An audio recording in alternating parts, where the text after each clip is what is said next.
MW হালাহালি কমলপুরের অতি সত্যের উপর আক্রমণকারীদেরকে গ্রেপ্তার করতে হবে। নাইলে সংগ্রাম, নাইলে সংগ্রাম।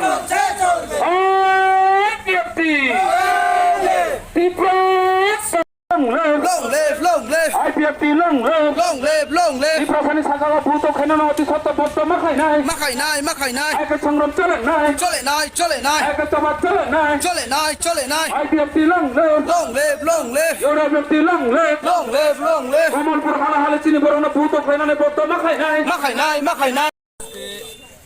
আমরা গন্ডা 23 আইপিএফটি বিভাগের পক্ষ থেকে আজকে আমরা বিক্ষোভ মিছিল করতে বাধ্য হয়েছি। তো আমরা সবাই অবগত, গত 27 তারিখ রাত্রি আমাদের জনজাতি এবং এসটি অংশের যে এক মহিলাকে ওনাকে সুমন দাস নামে একজন রাত্রি 10টার সময় ওনাকে রেপ করা হয়। তো তার পরিপ্রেক্ষিতে এরপরের দিনে এই তোমার রুট ব্লক করে এখানে আমাদের জনজাতি অংশের মানুষ যারা এখানে দোকানপাট করে তাদেরকে নিয়ে রুট ব্লক করে এখানে তাদেরকে সিচুয়েশন যেভাবে ক্রিয়েট করা হলো, যে সেন্টিমেন্ট ইস্যু করা হলো। তো এই নিয়ে আজকে আমাদের বিক্ষোভ মিছিল। আমরা চাই এই ঘটনা যেমন এই আমাদের এলাকাতে না ঘটে, শান্তি বজায় রাখে, তা নিয়ে আমরা আজকে এই আইপিএফটির গোন্ডাছড়া বাজার স্টোরে আমরা আজকে বিক্ষোভ মিছিল করেছি।